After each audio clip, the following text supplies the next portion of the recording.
Welcome to ஆண்ட்ரகான்.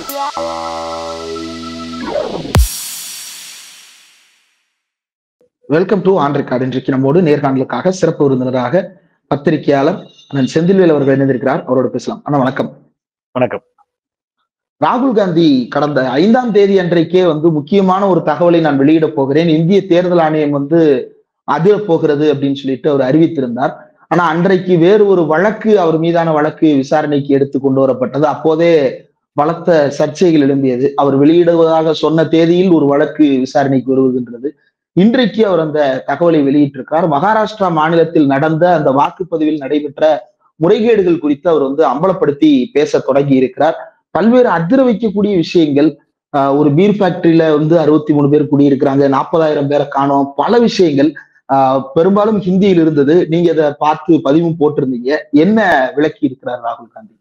நிச்சயமாக இந்திரகுமார், அது உள்ளபடியே இந்தியாவை தாண்டி உலகம் முழுவதும் உலுக்கி இருக்க வேண்டும் அல்லது உலுக்கி இருக்கும் நான் நம்புறேன். ஏன்னா ஒரு ஒரு நாட்டை யார் ஆட்சி செய்வது, நம்ம மன்னராட்சி காலத்துல இல்ல, இராணுவ ஆட்சியும் இல்ல, மக்களாட்சி தான்.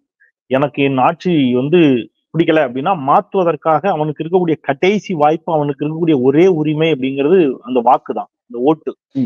ஆனா நான் ஓட்டு போட்டாலும் ஒரு ஆட்சியை மாற்ற முடியாது அப்படிங்கிற ஒரு நிலைமை வருதுன்னா அதை விட கொடூரமான ஒன்றை நீங்க சிந்திச்சே பார்க்க முடியாது. நீ என்ன ஓட்டு போட்டாலும் நான் தான் பிரைம் மினிஸ்டர், நீ என்னை வேண்டானாலும் நான் தான் பிரைம் மினிஸ்டர்னு ஒருத்தர் வந்துருவாரு என்று சொன்னால் அது எவ்வளவு பெரிய பேராபத்து ஜனநாயகத்திற்கு என்பதை நம்ம தொடர்ச்சியா பார்க்கிறோம். இப்போ தனிப்பட்ட முறையில எனக்கு பாஜகவின் மீது இருக்கக்கூடிய கருத்து மாறுபாடு, கோபம், அதே மாதிரி உங்களுக்கும் பாஜகவுடைய செயல்பாடுகள் அல்லது ஐடியாலஜி மீது இருக்கக்கூடிய கோபத்தின் காரணமாக கூட நம்ம இதை பேசல, விருப்பு வெறுப்பின்றியே பேசுவோம். தொடர்ந்து ஏறக்கூடிய விலைவாசி, எல்லையில் இருக்கக்கூடிய பாதுகாப்பின்மை, 500 ரூபாய் 1000 ரூபாய் ஒழிக்கிறேன்னு சொல்லி மக்களை கொத்து கொத்தா கொன்னது, கொரோனா காலத்தில் மக்களை தெருவில் நடக்க விட்டது, லாக்டவுன், இத்தனைக்கு பிறகும் கச்சா எண்ணெய் விலை குறைந்த பிறகும் பெட்ரோல் டீசல் விலையை உயர்த்துவது. நீங்க பாஜகவுடைய 10 ஆண்டு கால ஆட்சியில யாராவது ஒருத்த நல்லா வாழ்ந்துக்கான்னு சொல்ல முடியுமா? இல்லவே இல்லை. அப்படி இருந்தும் எப்படிங்க மக்கள் ஓட்டு போடுவான்? ஓட்டு போடவே மாட்டான். ஆனாலும் அவர் திருப்பி வின் பண்றாருன்னா எப்படி? நீங்க அவருடைய வாரணாசி தொகுதியிலேயே கொஞ்ச நேரம் வாக்கு எண்ணிக்கின்ற பொழுது அவர் என்ன செஞ்சாரு? பின்னடைவை சந்தித்தார். அப்புறம் கொஞ்ச நேரம் எந்த டிவிலையும் முடிவே வரல, திடீர்னு பார்த்தா வெற்றின்ட்டாங்க, முன்னிலைன்னாங்க. அப்ப இந்த சந்தேகம் நம்ம எல்லாருக்குமே இருந்துச்சு. இதை ராகுல் காந்தி ஏற்கனவே சொன்னாரு. மகாராஷ்டிராவில குறிப்பிட்ட 12,000 பூத்துகள்ல அவர் செலக்ட் பண்ணி சொல்றாரு, நாடாளுமன்ற மக்களவை தேர்தல்ல காங்கிரஸ் அதிக வாக்குகள் பெற்ற பூத்துகள் எதுன்னு பார்த்து அந்த பூத்துகளை தேர்ந்தெடுத்து அந்த பூத்துகள்ல மட்டும் சரியா கரெக்டா சாயங்காலம் 5 மணிக்கு மேல ஒவ்வொரு பூத்துலயும் அந்த குறிப்பிட்ட பூத்துகளில் மட்டும் 600 ஓட்டு எக்ஸஸ் ஆயிருக்கு. அதுதான் வெற்றி தோல்வியை மாத்திருக்கு. இது ஏற்கனவே அவர் சொன்னது. இப்ப இன்னைக்கு அவர் என்ன சொல்லியிருக்கிறாருன்னு கேட்டீங்கன்னா, நிறைய போலி வாக்காளர்கள் இணைக்கப்பட்டிருக்கிறார்கள். ஒரு வாக்காளர் வேற வேற ஸ்டேட்ல எல்லாம் போய் ஓட்டு போடுறாரு. ஒரே வாக்காளர் இங்கேயும் ஓட்டு போடுறாரு, அங்கேயும் ஓட்டு போடுறாரு. ஒரு வாக்காளருக்கு ஒரே தொகுதியில ஏகப்பட்ட பூத்துல ஓட்டு இருக்கு. ஒரே அந்த தொகுதிக்குள்ளேயே அவர் இந்த பூத்துல ஓட்டு போடுறாரு, கொஞ்ச நேரம் கழிச்சு அங்கேயும் போய் ஓட்டு போடலாம், அந்த மாதிரி ஓட்டு இருக்கு. இது எல்லாத்தையும் அவர் தரவுகளோடு எடுத்து வச்சிருக்கிறாரு. அதுல ரொம்ப குறிப்பா அவர் இன்னைக்கு ஒரு ஆதாரம் காட்டுவார். என்ன சொல்றாரு அப்படின்னு கேட்டீங்கன்னா, சில வாக்காளர்களுக்கு முகவரி கொடுத்திருக்காங்க. ஏற்கனவே அவங்களுடைய ஒரிஜினல் முகவரி வேற, அவங்களை டூப்ளிகேட்டா வேற இடத்துல சேர்க்கிறாங்க. சேர்த்துட்டு அவங்களுக்கு முகவரி எப்படி கொடுக்குறாங்க? டோர் நம்பர் கொடுத்திருக்காங்க. இந்திரகுமார் 0 இந்தியால ஒரு டோர் நம்பர் இருக்கா? 0 ஒரு டோர் நம்பர்ல ஏராளமான வாக்காளர்கள் சேர்க்கப்பட்டிருக்கிறார்கள். ஆதாரத்தோட கட்டுவார். அப்பா பேர் ஃபாதர்ஸ் நேம்னு இருக்கு. அதுல என்ன போட்டிருக்காங்க தெரியுமா? EFGH WS HD HSBC இந்த மாதிரிலாம் போட்டு சேர்த்திருக்காங்க. இதெல்லாம் அவர் தரவுகளோட கட்டுறாரு, ஆதாரத்தோட கட்டுறாரு. ஒரே பெண்மணி, அந்த பெண்மணிக்கு வயது 80, அவங்கள முதல் தலைமுறை வாக்காளர்கள் சேர்த்திருக்காங்க. ஃபர்ஸ்ட் டைம் ஓட்டர்ஸ் லிஸ்ட்ல 70 வயசுக்கு மேல உள்ளவங்க ஏகப்பட்ட பேர் சேர்த்திருக்காங்க. ஃபர்ஸ்ட் டைம் ஓட்டர்ஸ்னு 70 வயசுக்கு மேல இருக்கிறவங்க ஃபர்ஸ்ட் டைம் ஓட்டரா? நீங்க இந்த செய்தியை பார்க்க எனக்கு உள்ளபடியே பிபி ஏறிடுச்சு. நீங்க சின்ன சேஞ்ச் பண்ணி புகைப்படத்துல சின்னதா மாற்றம் செஞ்சு ஒரே பெண்மணிய வேற வேற தொகுதியில சேர்த்துருக்காங்க. புகைப்படங்களே இல்லாமல் நிறைய பேரை சேர்த்து விட்டுருக்காங்க வாக்காளர்களாக.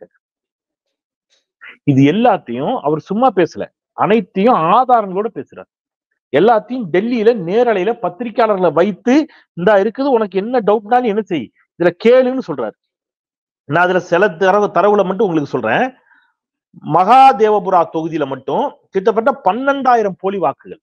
மகாதேவபுரா தொகுதியில ரொம்ப பின் பாயிண்டா அவர் சொல்றாரு, கடந்த முறை பாரதிய ஜனதா கட்சி மீண்டும் ஆட்சி அமைப்பதற்கு 25 தொகுதிகளில் 25 தொகுதியில கூடுதலா வெற்றி பெறணும். அந்த 25 தொகுதி தான் வெற்றி தோல்வியை தீர்மானிக்க போகுது. அந்த 25 தொகுதியில பாஜக வெற்றி பெற்றுச்சுன்னா பாஜக கூட்டணிக்கு ஆதரவோடையாவது எப்படியாவது ஆட்சிக்கு வந்துடும். அந்த 25 தொகுதிகளிலும் தோற்றால் பாஜகவில் ஆட்சிக்கு வர முடியாது. அந்த 25 தொகுதிகளில் காங்கிரஸ் வெற்றி பெற்றால் காங்கிரஸ் ஆட்சி. இதான் நிலைமைங்க. இந்த 25 தொகுதிகளிலையும் கரெக்டா பாத்தீங்கன்னா 33,000 வாக்குகளுக்கு அதிகமாகத்தான் பாஜக வென்று இருக்கிறது. இந்த 25 தொகுதிகளிலும் இந்த 33,000 வாக்கு இருக்குல்ல, 33,000 வாக்குகள்லயும் ஏகப்பட்ட போர்ஜரி நடந்திருக்கு. இதுதான் இப்ப பிரச்சனை. கூடுதலாகவோ அல்லது குறைவாகவோ அல்லது தவறாகவோ சேர்க்கப்பட்ட வாக்குகள் பாஜகவிற்கு தான் பலன் அளித்தது அப்படின்றத, பெனிஃபிட்டட் பிஜேபி அப்படின்றத எப்படி நம்ம முடிவு செய்ய முடியும்? ஒருவேளை பாஜக இன்னும் பெரிய பெரும்பான்மையோடு வெற்றி பெறுவதை தடுப்பதற்காக மற்றவர்கள் செய்திருக்கிறார்கள்னு ஒரு எதிர்குற்றச்சாட்டும் இதுல வருவதற்கான வாய்ப்பு இருக்குல்ல? இல்ல, நான் இப்படி சொல்றேனே, அப்படி ஒண்ணு வந்துச்சுன்னா தேர்தல் ஆணையம் அதை அக்செப்ட் பண்ணணும். முதல்ல தேர்தல் ஆணையம் யாருடைய கட்டுப்பாட்டுல இருக்கு? ஒரு தேர்தல் அமைப்பு. தேர்தல் ஆணையர் தேர்தல் அறிவிப்பதற்கு சில நாட்களுக்கு முன்பு ராஜினாமா பண்ணார். தேர்தல் ஆணையம் இந்தியாவுடைய நாடாளுமன்ற தேர்தலை அறிவிக்க போகிறது. மிஸ்டர் அருண் அவர் தேர்தல் அறிவிப்பதற்கு சில நாட்களுக்கு முன்பு ரிசைன் பண்ணார். ஏன் ரிசைன் பண்ணாரு? எதுக்காக ரிசைன் பண்ணாரு? அப்பவே ஒரு சர்ச்சை எழுந்துச்சு. சில தில்லுமுள்ளுகளை செய்ய சொல்லுகிறார்கள், அவர் அதற்கு உடன்பட மறுத்து ராஜினாமா செஞ்சார் அப்படின்னு ஒண்ணு வந்துச்சு. இப்ப நான் ஒண்ணு வாசிக்கிறேன் பாருங்க. அந்த நேம், வாக்காளர் பெயர் UMASH, மேபி நீங்க எப்படி வேணாலும் ஸ்பெல் பண்ணீங்க, அத இனிஷியல் V, சரியா? கீழே ஃபாதர்ஸ் நேம்ல HHGASHAFA, வயது 60, ஹவுஸ் நம்பர் 0. இப்படி ஒரு வாக்காளர் இருப்பாரா? இது ஒரு உதாரணத்துக்கு தான் அவர் கட்டுறாரு. இந்த மாதிரி ஏகப்பட்ட பேரை சேர்த்திருக்கிறாங்க, சரியா? இன்னொருத்தர் name Erappa, ERAPPA, father's name late Gurappa, சரியா? GURAPPA, இவர் பேர் எரப்பா, அப்பா பேர் Gurappa, house number 0. Name Ram Chandrappa, father's name Chinnappa, house number 0. இவங்க எல்லாம் ஹவுஸ் நம்பர் 0ல இருக்கக்கூடியவங்க. இப்படி 12,000 போலி வாக்குகள் 0000 போட்டு ஒரே நபருக்கு பல மாநிலங்கள்ல வாக்கு இருக்குது, சரிங்களா? ஹவுஸ் நம்பர் எல்லாத்துக்கும் 0 போட்டா டவுட் வந்துருன்னு ஒரு டெக்னிக்கல் பண்ணிருக்காங்க. சிலருக்கு என்ன பண்ணிருக்காங்க தெரியுமா? புத்திசாலித்தனமா, நீங்க யோசிக்கல, புத்திசாலித்தனமா என்ன பண்ணிருப்பாங்கன்னு உங்களால யோசிக்க முடியுதா? எல்லாருக்கும் 0 போட்டா கண்டுபிடிச்சிருவாங்கன்னு சிலருக்கு 0 போட்டிருக்காங்க, பக்கத்துல கூட ஒரு 0 போட்டிருக்காங்க, சரிங்களா? ஓகே, இப்போ இப்படியாக அப்பா பேரு தென்காசி, பையன் பேரு சிவகாசி, வாழுமிடம் எங்க இருக்குன்னு தெரியல, அந்த மாதிரிதான் பண்ணிருக்காங்க. ஏதோ லாவண்யாவும் சம்திங் ஒரு பேரு, M லாவண்யா, சரியா? ஹஸ்பண்ட் நேம் அப்படின்னு போட்டு மஞ்சுநாதா, அவங்களுக்கு house number 00. Pavithra, father's name Narayanappa, house number 00. இப்படி எல்லாமே 00. இப்படி 00ல மட்டும் 12,000 ஓட்டு. ஒரு சிங்கிள் பெட்ரூம் வீடு, அந்த வீட்டு அட்ரஸ்ல 48 ஓட்டு இருக்கு. ஒரே வீட்டுல 48 ஓட்டு. ஒரு பீர் கம்பெனி அட்ரஸ், அங்க போய் பார்த்தா அது பீர் கம்பெனி, அதுல 68 ஓட்டு இருக்கு. 68 ஓட்டு அந்த அட்ரஸ்ல சேர்த்து வச்சிருக்கான். இல்ல, அவங்க கம்பெனிலே குடியிருக்கிறவங்களா இருக்கலாம்ல? எப்படிங்க இருப்பாங்க? என்னங்க இது? நீங்க கம்பெனி அட்ரஸ் கொடுப்பீங்களா ஓட்டர் ஐடிக்கு? அது முதல்ல ரூலா? எலெக்ஷன் கமிஷன் அதை அப்ரூவ் பண்ணுதா? இல்ல, எலெக்ஷன் கமிஷன் ரூல்ல அது இருக்குதா? என்னங்க இது காமெடியா இருக்கு. அப்ப நீங்க என்னெல்லாம் சாந்தா தேவி, சரிங்களா? அவங்க அப்பா பேரை நான் சொல்றேன், நீங்க படிச்சிருப்பீங்க இந்திரகுமார். இந்த பேரை எனக்கு இப்ப APPLEன்னா ஆப்பிள்னு சொல்லிருவீங்க இல்லையா? இப்ப நான் அவங்க அப்பா பேரை சொல்றேன், ஸ்பெல் பண்றேன், நீங்க சொல்லணும். FSDFTUG, இதான் அவங்க அப்பா பேரு. இத நீங்க இப்ப சொல்லணும். அவங்க பேரு தேவி, ரைட்டா? முனியப்பா, எரப்பா சொல்லிட்டேன், சரிங்களா? இப்படி முனியப்பா அது இதுன்னு இவங்க பண்ணிருக்கிறத பாத்தீங்கன்னா, உமேஷ்னு ஒண்ணு சொன்ன இல்லையா? அவங்க ஃபாதர்ஸ் நேம் போட்டிருக்காங்க உமேஷுக்கு. நீங்க HHGASJAFA HAFA. நீங்க யாரும் கண்டுபிடிக்க கூடாதுன்னு பாஸ்வேர்டு போடுவோம் தெரியுமா? அப்படி போட்டு வச்சிருக்கானுங்க. பாஸ்வேர்டு போட்ட மாதிரி போட்டிருக்கானுங்க. இதை எல்லாத்தையும் இவர் எவிடன்ஸோட எடுத்து வைக்கிறார். இதுக்கு எனக்கு பதில் சொல்லுங்கன்னு கேட்கிறார். 33,000 வாக்குகள் மிகச் சரியாக இந்த 25 சீட்லயும் போர்ஜரி நடந்திருக்கிறார். 40,009 வாக்குகள் வாக்காளர்கள் 40,009 வாக்காளர்களுக்கு முகவரியே இல்லை, அட்ரஸே இல்லை. ஆனா 40,009 வாக்காளர்களை சேர்த்திருக்கிறாங்க. எப்படி இதெல்லாம் சேர்க்க முடியும்? இதற்கு யார் பொறுப்பு? அப்ப இதுக்கு யாராவது ஒருத்தர் பொறுப்பாளியாக இருக்கணும். யார் இதற்கான பொறுப்பு? முழுக்க முழுக்க முழுக்க முழுக்க இதில் தேர்தல் ஆணையம் ஒன்றிய அரசின் கைப்பாவையாக மாறிவிட்டது. நம்ம இதை நம்ம என்ன கேட்கிறோம் இந்திரகுமார்? நான் என்ன சொல்லுவாங்க, சீசரின் மனைவி சந்தேகத்துக்கு அப்பாற்பட்டவளா இருக்கணும்னு ஒரு பழமொழி உண்டு இல்லையா? இப்ப நான் என்ன சொல்றேன், நீங்க இங்க சந்தேகத்துக்கு அப்பாற்பட்டவராக இருக்க வேண்டியது யாருடைய பொறுப்பு? எலெக்ஷன் கமிஷனுடைய பொறுப்பு. எப்படிங்க நீங்க நம்புவீங்க அப்படின்னு ஒரு கேள்வி கேளுங்க. இப்ப நான் என்ன கேட்கிறேன், நீங்க என்ன செஞ்சாதான் நம்புவீங்க அப்படின்னு ஒரு கேள்வி வருது இல்ல? 2 விஷயம் தான். இன்னும் சொல்ல போனா ரொம்ப வேண்டாம், ஒரே ஒரு விஷயம் தான். நான் ஓட்டு போடுறேன், இவிஎம்ல நான் ஓட்டு போடுறேன். நான் யாருக்கு ஓட்டு போட்டேன்னு எனக்கு தெரியாது. மிஷின்ல டர்ன்னு ஒண்ணு வருது, அது கட்டாயி உள்ள விழுது. அதுல பல இடத்துல சர்ச்சை வந்துச்சு. ஏங்க நான் ஒண்ணு அமுத்துறேன், அங்க வேற ஒண்ணுக்கு வருதுன்னு பல சர்ச்சை வந்துச்சு. டிடிவி தினகரன் சொன்னாரு, எப்படிங்க ஒரு ஓட்டு கூட வாங்க எனக்கு இருக்காது அப்படின்னு இங்க டிடிவி தினகரனே கேட்டார் ஒரு இடத்துல, உங்களுக்கு தெரியும் ரைட்டா? இன்னொரு இடத்துல நீங்க அந்த வேட்பாளர் கூட அவனுக்கு ஓட்டு போட்டிருக்க மாட்டா, அந்த சர்ச்சை வந்துச்சு. இன்னும் பல இடங்கள்ல இந்தியா முழுவதும் இருக்கக்கூடிய மொத்த வாக்காளர்களை விட பதிவான வாக்குகளினுடைய எண்ணிக்கை அதிகமா வந்துச்சு. இது எல்லாமே நம்ம ஏற்கனவே நாளிதழ்கள்ல ஊடகங்கள்ல பேசி இருக்கிறோம், செய்தி வந்துச்சு. தேர்தல் ஆணையத்தினுடைய வெப்சைட்லயே அப்படி இருக்கு. இப்ப எலெக்ஷன் கமிஷன் என்ன சொல்லுது, அந்த சிசிடிவி கேமராக்கள் இருக்குல்ல, தேர்தல் நடக்கிற சிசிடிவி, அதை நீங்க பத்திரமா வச்சிருக்கணுங்கிறது விதி.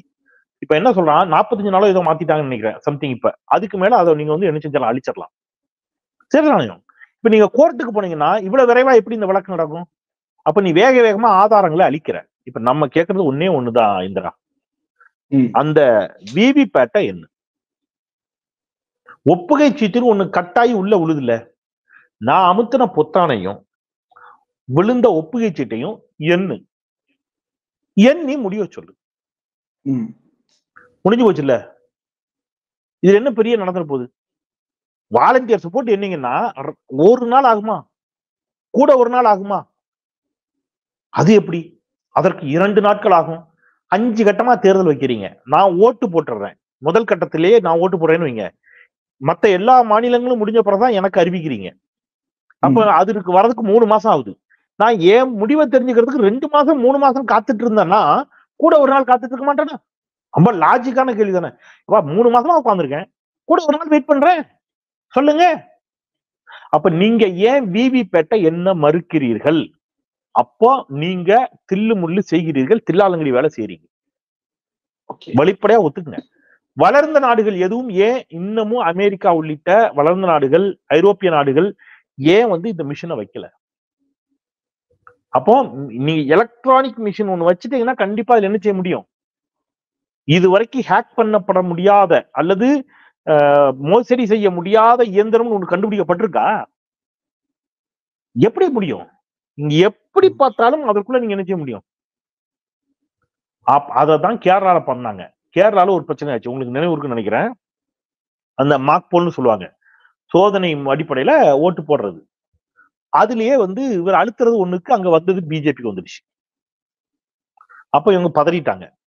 அப்ப அதை பத்தி நான் இந்த தேர்தல் தில்லுமுல்கள் தொடர்பாக நிறைய அது தொடர்பான நண்பர்களோடு தொடர்ந்து விவாதிக்கிறேன், அது தொடர்பாக பேசுறேன், அது தொடர்பாக ஆய்வுகள் செய்து கொண்டிருப்பவர்களோடு தொடர்ந்து உரையாடி நிறைய தகவல்களை நான் சேகரிச்சுக்கிட்டே இருக்கிறேன். ஏன்னா இது ஒரு பெரிய டேஞ்சர் இந்தியாவுக்கு. அப்ப அவங்க ஒரு தகவல் சொன்னாங்க, ஒவ்வொருவரிடமிருந்தும் எனக்கு நிறைய புதிய தகவல்கள் கிடைச்சுக்கிட்டே இருக்கு. அப்ப அவங்க சொன்னாங்க, இவங்க என்ன செட் பண்ணி வைக்கிறாங்கன்னா சார், அந்த நம்ம ஓட்டு போட டைம் ஆரம்பிக்கிறோம்ல, காலையில 8 மணினா 8 மணி, 7 மணினா 7 மணி இருக்கு இல்லையா, அதுக்கப்புறம் அது மாறுற மாதிரி செட் பண்றாங்க டைமிங்ல. மத்த எல்லா இடத்துலயும் அதுக்கு முன்னாடியே அந்த மார்க் போல முடிச்சிடுறாங்க. கேரளால என்ன சிக்கலாச்சுன்னா அந்த டைமிங் தாண்டிடுச்சு. டைமிங் தாண்டும் போது அது கரெக்டா அதோட வேலையை செஞ்சிருச்சு. அப்ப நீங்க இத்தனை மணிக்கு மேல நீ விடுற ஓட்ட நீ மாத்தணும்னு அவன் செட் பண்றான். அவங்க அத்தனை மணிக்கு மேலதான் அங்க என்ன செஞ்சிருக்காங்க, மார்க் போல எங்க கொஞ்சம் லேட் ஆகுது. லேட் ஆகும் போது இந்த உண்மை அன்றைக்கு வெளியே வருது. இப்ப வரைக்கும் சுப்ரீம் கோர்ட் சொல்லுது, நீ ஓட்ட என்ன, விவிபேட்டை என்ன. சரி, எல்லா இந்தியா முழுவதும் இருக்கக்கூடிய எல்லா இடத்துலயும் நீங்க ஒரே நாடு ஒரே தேர்தல்ங்கிறாங்க ஒரு பக்கம். இன்னொரு பக்கம் கேட்டா என்ன சொல்றான், இல்ல விவிபேட்டை என்ன முடியாதுங்கிறான். மிஷின் எல்லா இடத்துக்கும் இருக்கா உங்களுக்கு? அப்போ இவ்வளவு பெரிய எங்க இருக்கு? நீங்க வேற ஒரு இடத்துல நடக்கிற மிஷினை தான் இங்க கொண்டு வைக்கிறீங்க. இந்தியா முழுவதும் ஒரே நேரத்தில் தேர்தல் நடத்தக்கூடிய அளவுக்கு எங்க மிஷின் இருக்கு?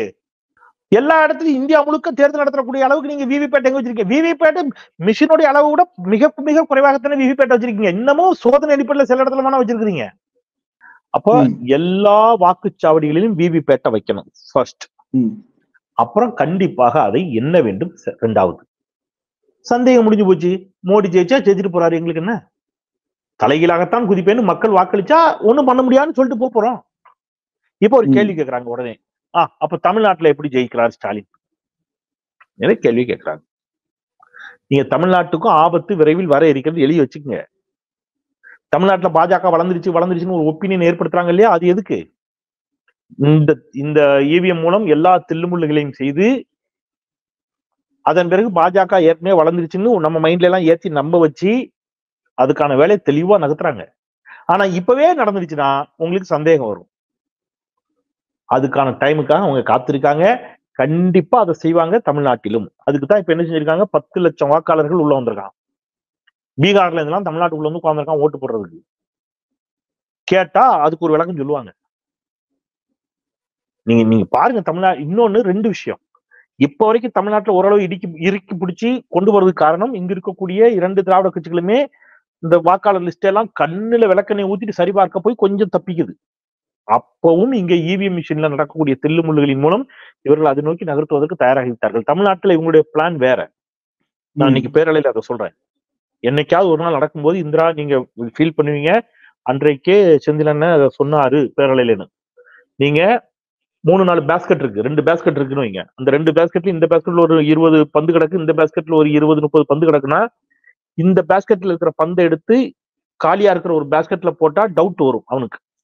அதுக்காக என்ன செய்யறாங்கன்னா, பாஜகங்கிற பேஸ்கெட்ல பந்தே விழாதுன்னு அவங்களுக்கு தெரியும். அப்ப என்ன பண்றாங்கன்னா, புதுசா 2-3 பிளேயர்ஸ உள்ள கொண்டு வர்றாங்க. நாம் தமிழரு, இப்ப தாவேகா, இவங்க எல்லாம் வருவாங்க. இப்ப இவங்க பேஸ்கெட்ல நிறைய பந்து விழும். 15%, 8%, 10% இவங்களுடைய ஓட்டு விழும். ரைட்டா? விழுந்த பிறகு ஒரு கட்டத்துல இவங்களுக்கு விழுந்த இந்த 15%, 8%, 10% இருக்குல்ல, இது அப்படியே எங்க மாறும்? பிஜேபிக்கு மாறும். இந்த பேஸ்கெட்ல இருந்தெல்லாம் கொஞ்சம் 2%, 3% எடுத்து அங்க போட்டாங்கன்னா அவங்களுடைய ஓட் பர்சன்டேஜ் குறைஞ்சிருச்சுங்க. அவர் மீது நம்பிக்கை இருந்துச்சு, சீமான் மீது, விஜய் மீது, இதெல்லாம் இப்ப குறைஞ்சு. நீங்க அங்கிருந்து மாறும்போது நீங்க என்ன செய்ய முடியாது. சோ இது இவங்க பேஸ்கெட்ல இருந்து எடுத்து போட்டால் உங்களுக்கு சந்தேகம் வராது என்பதற்காக முதல்ல இவங்க பேஸ்கெட்ல பாலை ஃபில் பண்ணிட்டு அங்கிருந்து மாற்றுவதற்கான வேலையும் நடக்கிறது. பல வேலைகள் திரைமறைவில் இந்த இவிஎம் மோசடி மூலம், போலி வாக்காளர்கள் மூலம், இங்கே வட இந்தியர்களை ஊடுருவ செய்வதன் மூலம், கருத்துருவாக்கத்தின் மூலம் என்று தமிழ்நாட்டிலும் அந்த வேலையை அவர்கள் ஆரம்பித்து விட்டார்கள். இது பேராபத்து, மிகப்பெரிய ஆபத்து. ஒரு கட்டத்துல இது என்ன சொல்றது, மக்கள் புரட்சியா தான் வெடிக்கும். ஏன்னா அவன் எவ்வளவு ஓட்டு போட்டு நீங்க போலன்னா என்ன பண்ணுவான்? எனக்கான வாய்ப்பை நான் பயன்படுத்தி நீங்க தான் திருப்பி வரீங்க என்று சொன்னால் அது மக்கள் புரட்சிக்குத்தான் வித்திடும். அது போன்ற ஒரு சூழல் ஏற்படுகின்ற பொழுது நீங்க எல்லாரும் தலைதெறிக்க ஓடுவாங்க. அதான் நடக்கும். என்ன நடக்குதுன்னு பொறுத்திருந்து பார்ப்போம். என்ன கேள்வி எழுப்புறது அப்படின்னே தெரியல. அந்த அளவுக்கு அதிர்ச்சி தரக்கூடிய தகவல்களாக சேர்ந்திருக்கிறது. நம்முடைய நேயர்களுக்காக மிக விரிவாக தமிழ்ல இதை விளக்கி சொன்னதற்கு மிக்க நன்றிங்க.